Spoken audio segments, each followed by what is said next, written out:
तो Cripps mission, Lahore resolution के बाद आता है क्रिप्स मिशन। हम सब लेक्चर कवर कर चुके हैं। आज का हमारा लेक्चर है क्रिप्स मिशन, जो कि 1942 में हुआ था और March 22, 1942 Sir Stafford Cripps British government के रिप्रेजेंटेटिव इंडिया पहुंचे। मतलब कि बरतानिया की तरफ से उनका एक नुमाइंदा, एक शख्स इंडिया पहुंचा। मार्च 29, 1942 क्रिप्स ने अपने प्रपोजल इंडिया लीडर्स को प्रेजेंट किए। अप्रैल 10 को 1940 को इंडियन नेशनल कांग्रेस ने क्रिप्स प्रपोजल को रिजेक्ट कर दिया। ठीक है, तो उसके बाद अप्रैल 12, 1942 को क्रिप्स ये अंग्रेज़ था, इसका नाम था स्टफोर्ड क्रिप्स। ठीक है, तो इसका ये मिशन था जो कि इंडिया में आकर उसको काम करना था। क्रिप्स ने इंडिया से वापसी ब्रिटानिया जाने का फैसला किया। तो ये इवेंट शुरू होता है मार्च 22 को, अप्रैल 12, 1942, 3 वीक्स, मतलब ये सारा काम हुआ 3 वीक्स के अंदर। तो की इवेंट टू द पॉइंट बताऊं कि क्रिप्स मिशन 22 मार्च को इंडिया पहुंचा। 29 मार्च को क्रिप्स मिशन ने अपने प्रपोजल्स, मतलब कि रिफॉर्म्स जो करने थे इंडिया में, कॉन्स्टिट्यूशन बना रहे थे, कानून बना रहे थे इंडिया के लिए, मुल्क के लिए, पाकिस्तान के लिए, इंडिया के लिए, वो लेके आया कि इस तरह से आपका कानून होगा। ठीक है, उसके बाद अप्रैल 10 को कांग्रेस रिजेक्ट कर दिया। कांग्रेस जो थी पार्टी, हिंदुओं की बहुत बड़ी पार्टी थी, उसने इस प्रपोजल्स को, इस कानून को, इस रिफॉर्म्स को रिजेक्ट कर दिया। और अप्रैल 12 को क्रिप्स लीव इंडिया। अप्रैल 12 को क्रिप्स मिशन, ये जो क्रिप्स सर स्टफोर्ड क्रिप्स थे, ये वापस चले गए। ये डेट्स क्रिप्स मिशन के इतिहास में मानी जाती है, ये थी। ठीक है, अभी हम क्रिप्स मिशन को डिटेल में डिस्कस करते हैं, इसमें क्या क्या चीज़ें थी। ठीक है, ये तो डेट थी, क्योंकि डेट सीएसएस स्क्रीनिंग टेस्ट में तकरीबन डेट्स के हवाले से पूछा जाता है, तो इसके लिए आपको ये देखनी चाहिए। ठीक है, तो अभी हम लेक्चर को देखते हैं किस तरह से। तो ये है क्रिप्स मिशन विथ आउटलाइन के साथ। आउटलाइन इसके लिए ज़रूरी है क्योंकि हम सीएसएस में इंग्लिश जो ऐसे लिखते हैं उसमें आउटलाइन के साथ नीचे चलना होता है, उसके साथ नीचे देखकर लिखना होता है कि आउटलाइन में जो होगा उसको हम नीचे डिस्कस करते जाएंगे। ठीक है, इसके लिए आउटलाइन बहुत ज़रूरी है। तो क्रिप्स मिशन आउटलाइन के साथ, आउटलाइन में पहले हम लिखते हैं इंट्रोडक्शन, उसके बाद क्रिप्स मिशन के ऑब्जेक्टिव और क्रिप्स मिशन क्या था, उसके ऑब्जेक्टिव क्या थे। ऑब्जेक्टिव का मतलब होता है कि उसका मकसद क्या था। ठीक है, तो प्रपोजल्स मतलब कि वो कौन कौन से कानून लेके आए, कौन कौन सी चीज़ें इंडिया में इंडिया वालों के मतलब एक किस्म का तजवीज़ दी, उनको कानून बना के दिया, रिफॉर्म्स किया। ठीक है, रिएक्शन क्या हुए क्रिप्स मिशन पर लोगों के, अवाम पे, मुस्लिम लीग के, इंडियन नेशनल कांग्रेस के, जो दूसरी पार्टियां थी, बहुत पार्टियां थी, जैसे आजकल पीपल्स पार्टी है, पीटीआई, ये सारी पार्टियां थी ना, उस दौर में भी ये कुछ पार्टियां थी। ठीक है, तो उनका रिएक्शन क्या था, क्रिप्स मिशन का जो कानून था ये सही था, गलत था, हमारे लिए किसके लिए सही है, किसके लिए गलत है, हिंदुओं के लिए सही है, गलत है, मुसलमानों के लिए सही है, गलत है, ये सब कुछ चेक करने के लिए रिएक्शन पढ़ेंगे हम। तो रीज़न क्या था फेल्यूर का, और क्रिप्स मिशन फेल हो गया और इंडिया से वापस चला गया बरतानिया, तो वो रीज़न क्या थे, किस वजह से ये फेल हुआ, इसकी इम्पोर्टेंस देखेंगे कि हमारी हिस्ट्री में इसकी अहमियत क्या है। उसके बाद कंक्लूजन देखेंगे कि नतीजा क्या निकला इस कानून का।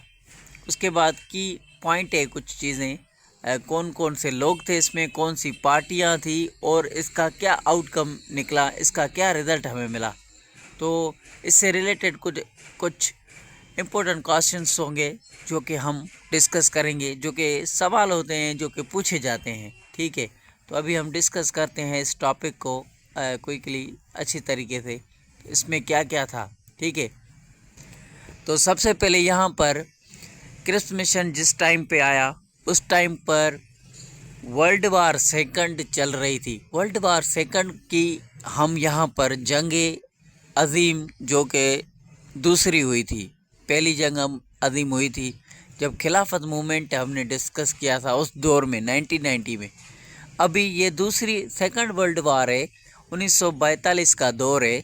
तो यहाँ पर हम इसको वर्ल्ड वार सेकंड को डिस्कस नहीं करेंगे, उसमें से कुछ चीज़ निकालेंगे और यहाँ पर उसके बारे में बताएंगे कि किस वजह से इसके पीछे ये क्रिप्स मिशन का बैकग्राउंड है। ठीक है, कि इसके पीछे रीज़न क्या था क्रिप्स मिशन का, कि किस वजह से क्रिप्स मिशन फेल हुआ या पास हुआ या क्या उसका रिज़ल्ट मिला।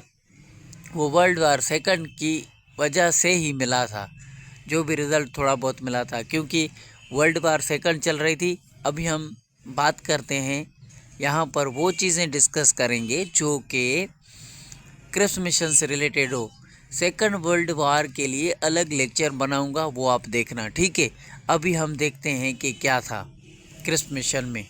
क्रिप्स मिशन में इंट्रोडक्शन में हम पहले देखते हैं बैकग्राउंड में सेकंड वर्ल्ड वार थी, जो कि एक तरफ था अलाइड पावर, दूसरी तरफ था सेंट्रल पावर। ये जंग चल रही है। ठीक है, वर्ल्ड वार सेकंड चल रही है। ठीक है, एक तरफ है अलाइड पावर, दूसरी तरफ है सेंट्रल पावर।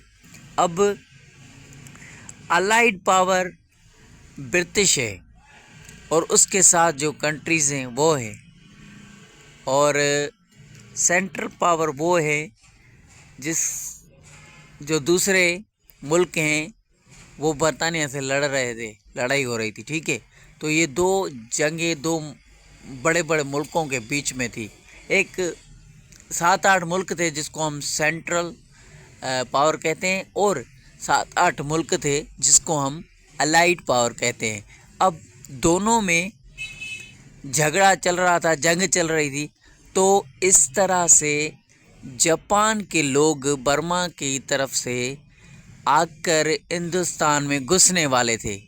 तो यहाँ पर क्या हुआ, क्रिप्स मिशन की अभी बात हम शुरू करेंगे। ठीक है, यहाँ पर ब्रिटिश की हुकूमत इंडिया में थी और इंडिया के लोग मिलियन में थे, बहुत सारे हिंदुस्तानी फौजी थे बरतानिया के।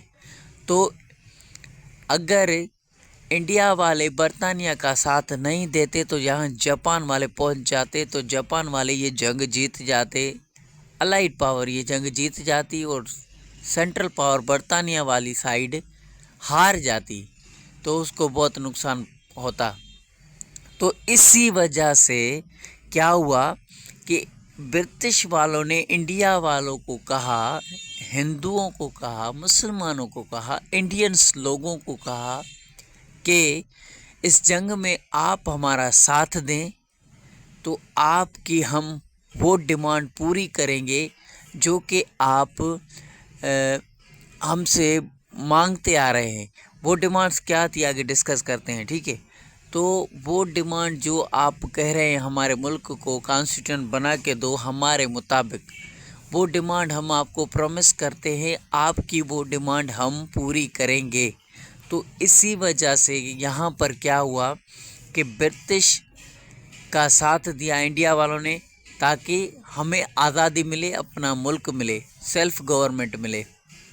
तो बरतानिया वालों ने कहा वादा है हम आपको आपकी हुकूमत दे के हम यहाँ से चले जाएंगे बरतानिया, और यहाँ पे आपका कानून होगा, आपका मुल्क आज़ाद होगा, हर चीज़ आप खुद करेंगे, हर चीज़ को आप खुद संभालेंगे, सेल्फ गवर्नमेंट आपको मिलेगी। ठीक है, तो इसी वजह से हिंदुओं ने उनका साथ दिया और ये बरतानिया वालों ने कहा कि हिंदुओं को हमारे सपोर्ट करो इस जंग में, ये बात लिखी हुई है। ठीक है, तो उसके बाद Sir Stafford Cripps mission to India 1942। अभी देखो, अगर जंग वर्ल्ड वार सेकंड ख़त्म हो गई है तो सर स्टैफोर्ड क्रिप्स ने क्या किया, इंडिया आए। इंडिया आने के बाद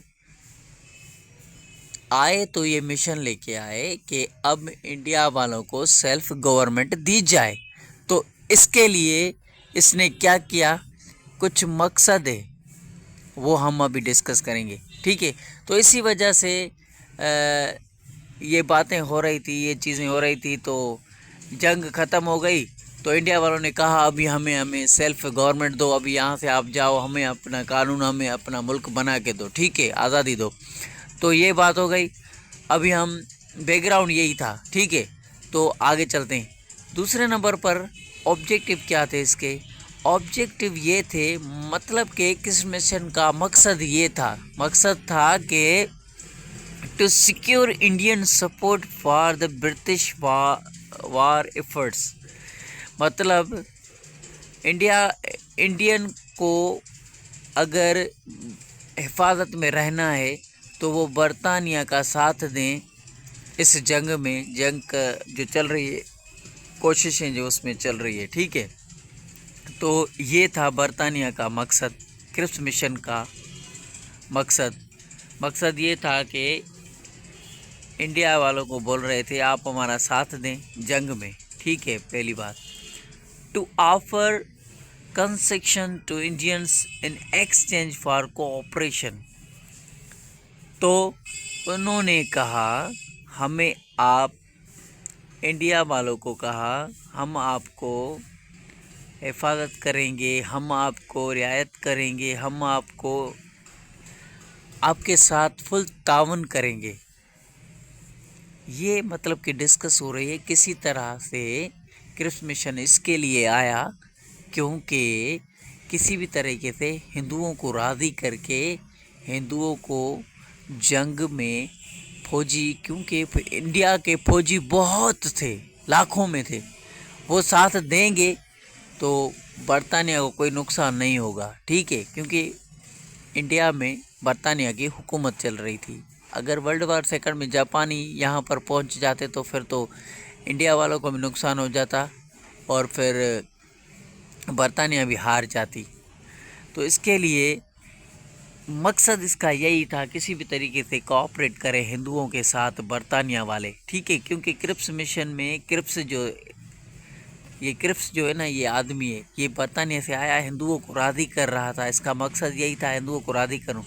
और इंडिया वालों को ये भी कहा टू डिस्कस, मकसद इसका जो हम बात कर रहे हैं, to discuss the Indian future constitution and self government. अभी हमने बात की इंडिया वालों के साथ, ये डिस्कस किया कि आपका फ्यूचर कॉन्स्टिट्यूशन हम बनाएंगे, किस तरह से आप बनाएंगे, कैसे होगा, जिसे आप बोलेंगे वैसे होगा, हमारा जंग में साथ दें तो सेल्फ गवर्नमेंट आपको हम आपको दे देंगे।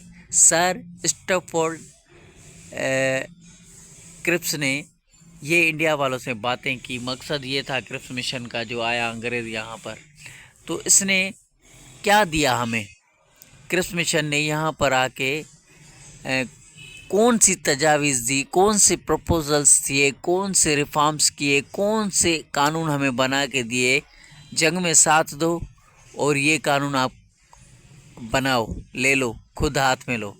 तो वो चीज़ें क्या थी, dominion status for India with in the British Commonwealth. अब ब्रिटिश कॉमनवेल्थ पार्लियामेंट है जैसे पाकिस्तान में, वहाँ पर कॉमनवेल्थ कहा जाता है उसको, ठीक है। ये एक किस्म का पार्लियामेंट बोले आप, ठीक है, ब्रिटिश की पार्लियामेंट, ठीक है। तो डोमिनियन स्टेटस का मतलब है पूरी हुकूमत जो है ना, वो इंडिया वालों के अपने हाथ में होगी, ठीक है।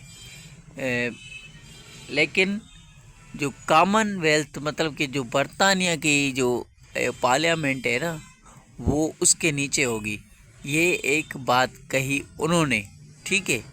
तो Indian representation in British war combined cabinet. तो इंडिया वालों को कहा आप Indian representation in British war cabinet, तो इंडिया वालों को कहा आपका भी लीडर, आपके जो भी है लीडर होगा, वो बरतानिया का वार के बाद हमारी कैबिनेट में बैठकर हमसे बात करेगा, जो जो चीज़ें आपको चाहिए हम वो आपको देंगे, वो कानून बैठकर उनको समझाया सारा कुछ, ठीक है। तो formation of constitutional assembly to draft the Indian constitution, तो इन्होंने कहा कि हम कॉन्स्टिट्यूशन एक असेंबली बनाते हैं और वहाँ पर इंडिया के लिए एक कॉन्स्टिट्यूशन बनाते हैं, लिखते हैं। तो उनमें क्या क्या होना चाहिए, क्या क्या नहीं होना चाहिए, कौन से हक आपको मिले, कौन से नहीं, कौन से मुसलमानों को मिले, हर किसी के लिए एक किस्म का लॉ कानून बना रहे थे। तो प्रोटेक्शन ऑफ माइनॉरिटी राइट्स, और जो माइनॉरिटी थी, जो बहुत लोग थे, छोटे छोटे लोग थे, छोटे ग्रुप्स थे, माइनॉरिटी में थे, जिनकी अक्सरियत बहुत कम थी, जैसे कि सिख हैं, उनकी अक्सरियत बहुत कम थी, उनको हक मिले, इस तरह थे, और उनके हकूक़ को प्रोटेक्ट भी किया जाएगा। Reaction to the Cripps mission, तो क्रिप्स मिशन के लिए लोगों के, अवाम के, इंडिया के लोगों के क्या रिएक्शन थे, उन्होंने क्रिप्स मिशन को एक्सेप्ट किया या नहीं किया। हिंदुओं ने, मुसलमानों ने, जो अदर पार्टीज़ थी, बहुत सारी पार्टीज़ थी, ठीक है, तो उन्होंने किस तरह से इनको रिएक्ट किया। तो देखते हैं। Indian National Congress rejected the proposal as insufficient, तो इंडियन नेशनल कांग्रेस जो हिंदुओं की बड़ी में बड़ी पार्टी थी, गांधी इनका लीडर था, तो इन्होंने इस प्रपोजल को, क्रिप्स मिशन को रिजेक्ट किया, कहा ये हमारे लिए काफ़ी नहीं है, और कहा ये काफ़ी नहीं है, इनसफिशिएंट, ये हमारे लिए काफ़ी नहीं है, वापस चले जाओ। रिजेक्ट कर दिया इस रिफॉर्म को, इस कानून को, इस प्रपोज़ल को, ठीक है। मुस्लिम लीग ने सपोर्ट किया प्रपोज़ल को, मतलब कि मुसलमान, जिसका जिन्ना, कायद-ए-आज़म जिन्ना लीडर था मुसलमानों का, इन्होंने सपोर्ट किया प्रपोज़ल को, बट डिमांड सेपरेट इलेक्टोरेट। हमने जो भी पढ़ा है पाकिस्तान की हिस्ट्री में, झगड़ा सेपरेट इलेक्टोरेट से ही चलता आ रहा है। मुसलमान कह रहे थे हमारे इंतखाबात, हर किसी के लिए इलेक्शन अलग अलग हो, लीडर भी अलग हो, और वोट डालने वाले भी हर कौम के अलग अलग हो, हिंदुओं के हिंदू अलग हो, मुसलमानों के मुसलमान अलग हो, इस तरह से बात हो रही थी, ठीक है। मैं पहले लेक्चर में ये बहुत ही अच्छी तरीके से क्लियरली डिस्कस कर चुका हूँ, इसके लिए यहाँ पर मैं जल्दी जल्दी आपको बताता जा रहा हूँ। आप शुरू से हिस्ट्री देखेंगे ना, आपको आराम से समझ में आ जाएगा कि क्या था, ठीक है। अदर पार्टीज़, ये भी मैं बहुत बार अच्छी तरीके से अदर पार्टीज़ के बारे में डिस्कस कर चुका हूँ, पहले वीडियो आप फुल देखें। वेरियस रेस्पॉन्सेस, हर किसी के अपने अपने वेरियस रेस्पॉन्सेस, मतलब कि हर किसी के अपने अपने जवाब थे, कोई मान रहा था, कोई नहीं मान रहा था, कोई कह रहा था ये सही है, ये गलत है, इस तरह से, मतलब, ठीक है। आगे चलते हैं। रीज़न फेल्यूर, कांग्रेस ने insistence on the immediate independence का, कांग्रेस जो हिंदुओं की पार्टी थी, बहुत बड़ी आबादी उनकी थी, गांधी की थी, उन्होंने कहा हमें बस अब कुछ नहीं चाहिए, जोर दिया जल्दी में आज़ाद करो हमें, हम अपना मुल्क और कॉन्स्टिट्यूशन बना के दो बस, और कुछ नहीं। तो इसकी वजह से क्रिप्स मिशन फेल हो गया। इमीडिएट जल्दी जल्दी में आज़ादी कैसे मिले, तो फेल हो गया। British refusal to grant full independence, दूसरी नंबर फेल्यूर का ये रीज़न है कि ब्रिटिश ने पूरी फुल आज़ादी देने से क्या किया, रिजेक्ट कर दिया, मना कर दिया, इनकार कर दिया, नहीं देंगे, आधी देंगे।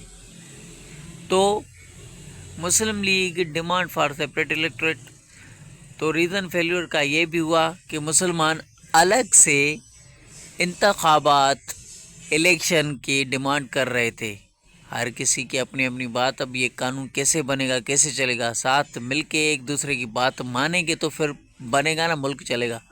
तो इसके लिए तीसरा रीज़न ये था। चौथा रीज़न फेल होने का, lake of trust between British and the Indian leaders, Indian leaders में हिंदुओं के, मुसलमानों के, अदर पार्टीज़ के सारे लीडर्स के यकीन एक दूसरे पर नहीं था, ब्रिटिश के और इंडियन लीडर्स। जिन्ना भी एक लीडर था, गांधी भी एक लीडर था, वो मुसलमानों का था, वो हिंदुओं का था, अदर पार्टीज के भी थे। तो उनके बीच में, इंडियन लीडर्स के बीच में और ब्रिटिश के बीच में यकीन की कमी की वजह से यकीन एक दूसरे पर नहीं कर रहे थे। इसकी वजह से भी ये फेल हुआ। तो अभी हम देखेंगे कि इम्पोर्टेंस इसकी क्या थी, कि इसकी अहमियत और इम्पोर्टेंस क्या थी। Market shift in the British policy toward India. इसकी इम्पोर्टेंस ये है कि इसने एक हिस्ट्री में चेंज लाया। ब्रिटिश पॉलिसी इंडिया की तरफ से, मतलब अलग ही ख्याल उनको इंडिया के लिए आया उनके जहन में कि अब क्या करना चाहिए हमें। ये एक अहमियत है, इम्पोर्टेंस है इंडिया वालों के लिए, मुसलमानों के लिए। पाकिस्तानी और इंडिया जो आज आज़ाद हो गए, उस दौर में ये हिस्ट्री में एक बहुत ही निशान हिस्ट्री में एक लैंडमार्क है, एक पॉइंट है जिसने चेंज किया, ब्रिटिश की पॉलिसीज़ को चेंज कर दिया इंडिया की तरफ से। ठीक है, तो इसके लिए इसकी इम्पोर्टेंस है, क्योंकि इसने हिस्ट्री पर एक निशान किया कि इसकी वजह से आज़ादी मिली। ठीक है, इम्पोर्टेंस यही है। Pressure sir to future constitutional reforms. तो इसकी वजह से गांधी ने जोर दिया फुल आज़ादी दो। तो इसके लिए इसकी इम्पोर्टेंस ये है कि फुल इन पर प्रेशर डेवलप हुआ, फुल प्रेशर ब्रिटिश के ऊपर लोगों ने डाला कि हमारा फ्यूचर कॉन्स्टिट्यूशनल रिफॉर्म्स करो, बना के दो, और यहाँ से आप भागो, अब हमारा मुल्क है, हम खुद ही चलाएंगे। तो इसके लिए अहमियत इसकी यही है कि फ्यूचर कॉन्स्टिट्यूशन में रिफॉर्म्स आए। तीसरा, मुस्लिम लीग की जो डिमांड थी पाकिस्तान बनाने की, उसको भी मजबूती मिली। तो ये भी एक अहम चीज़ है, जो कि सालों से स्ट्रगल और मेहनत करते आ रहे थे, लेकिन यहाँ पर इनको ये मेहनत का फल मिला। तो pave way for the eventual India independence 1947। तो क्रिप्स मिशन का आखिर में नतीजा ये निकला कि आखिरकार इंडियंस लोग, हिंदू मुसलमान जो भी थे, उनको आज़ादी मिली। 1947 को पाकिस्तान और इंडिया बन गया। इस क्रिप्स मिशन में यही हमें देखने को मिलता है। कंक्लूजन में देखते हैं कि हमें आखिर इसका क्या रिजल्ट मिला। Lastly, Cripps missions failure lead to continue the Indian demands for independence. इसका कंक्लूजन में हम ये लिखेंगे कि जो क्रिप्स मिशन है नहीं, फेल हो गया, क्योंकि कंटिन्यू वो बात करते जा रहे थे इंडियंस के हमें अब फुल आज़ादी दे, ये डिमांड वो करते जा रहे थे। इसके लिए भी ये फेल हुआ। तो नतीजे में फेल हुआ, कंक्लूजन में ये फेल हो गया था। ठीक है, कोई इसका मतलब कि रिज़ल्ट खास ना मिला। तो mission proposals influence the future constitutional reforms. तो इस मिशन का प्रपोजल था, जो कि बनाने आए थे, रिफॉर्म्स करने आए थे, जो कि कानून बनाने आए थे, उनका असर ये रहा, फ्यूचर कॉन्स्टिट्यूशन में रिफॉर्म्स आ गए, फ्यूचर कॉन्स्टिट्यूशन में रिफॉर्म हो गए। ठीक है, तो important milestone in the Indo Pakistan relations. India Pakistan के रिलेशन में एक बहुत ही अहम किरदार अदा किया इस क्रिप्स मिशन ने। इस क्रिप्स मिशन की वजह से एक बहुत ही अच्छा इंडिया और पाकिस्तान के लिए, इनके रिलेशन के लिए नतीजा मिला। ठीक है, यही पॉइंटें होती है। आप इसको किसी भी तरीके से घुमा के फिरा के लिखेंगे, किसी भी लेक्चर को सुनेंगे, किसी भी जगह पर पढ़ेंगे, यही चीज़ें लिखी होती हैं जो मैं बोल रहा हूँ और जो आपके सामने लिखी हुई है। कोई भी आपको पढ़ाए, यही चीज़ें होती हैं। हर कोई अपने तरीके से पढ़ाता है, लेकिन सेम चीज़ होती है। ठीक है, तो की पॉइंट्स का मतलब होता है कि मेन पॉइंट्स। इसकी डेट 12 मार्च 1942 से मैं ये पहले डिस्कस कर चुका हूँ, और इसका लीडर था सर स्टफोर्ड क्रिप्स। ठीक है, तो प्रपोजल थी dominion status, constitution assembly and minority protection. इसका ये जो क्रिप्स मिशन में जो हमारे पास ये लेके आया ना, क्रिप्स मिशन में क्या है, क्रिप्स मिशन जो बर्तानिया से कानून बना के लेके आया था ना, उसमें ये था डोमिनियन स्टेटस देंगे इनको, और कॉन्स्टिट्यूशन असेंबली देंगे इनको, और माइनॉरिटी की प्रोटेक्शन करेंगे हम, ये था। ठीक है, बड़े चालाक थे। मैंने बड़े चालाक थे इसके लिए बोला क्योंकि मैं पहले लेक्चर्स में ये सब कुछ डिस्कस करता हूँ ना डीपली। 25 मिनट का 30 मिनट का वीडियो होता है, उसमें सारा कुछ मैं बताता हूँ। इंट्रोडक्शन देखकर भाग जाने वाले कभी मेहनत नहीं कर सकते। तो प्रपोजल यही थे, तीनों लेके आए, लिख कर लेके आए कि ये आपका कानून इस तरह से चलेगा। तो रिजेक्शन हो गई कांग्रेस की, रिजेक्शन हो गई मुस्लिम लीग की। मुस्लिम लीग ने इसको सपोर्ट किया, कांग्रेस ने इसको रिजेक्ट किया, ये भी था एक।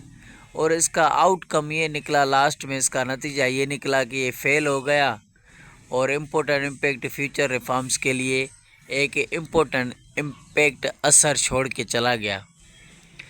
फ्यूचर के लिए हिंदू मुसलमानों के लिए एक असर छोड़ के चला गया और फेल होके वापस चला गया। ठीक है, इम्पोर्टेंट क्वेश्चन जो इससे पूछे जाते हैं, what were the main objective of the Cripps mission. अभी वो ऊपर मैंने ऑब्जेक्टिव डिस्कस भी किए, बोलता जा रहा था, वो आप इंग्लिश में लिखें तो वही चीज़ है। ठीक है, तो why did the Indian National Congress reject the Cripps mission, और मैं आपको ये रीज़न भी बता चुका हूँ कि किस वजह से इंडियन नेशनल कांग्रेस ने इसको रिजेक्ट किया।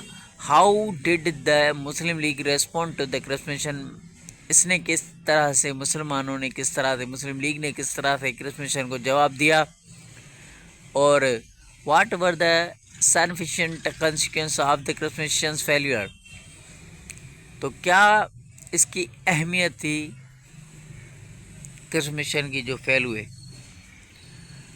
This outlines provide the comprehensive overview of the British Cripps mission, its the objective, proposals, reactions and importance। इस टॉपिक्स में हमने क्वेश्चन पेपर भी डिस्कस कर लिए, ऊपर लिखे हुए, और उसके बाद क्रिप्स मिशन की आउटलाइन ने हमें प्रोवाइड किया, क्या प्रोवाइड किया, क्या दिया, कॉम्प्रिहेंसिव ओवरव्यू दिया, किसके लिए, क्रिप्स मिशन के हवाले से, क्रिप्स मिशन के ऑब्जेक्टिव्स बताए, क्रिप्स मिशन के प्रपोजल्स बताए, क्रिप्स मिशन के रिएक्शंस बताए, क्रिप्स मिशन के इंपॉर्टेंस बताए। ठीक है, कीप वॉचिंग, स्टे कनेक्टेड, अल्लाह हाफिज़।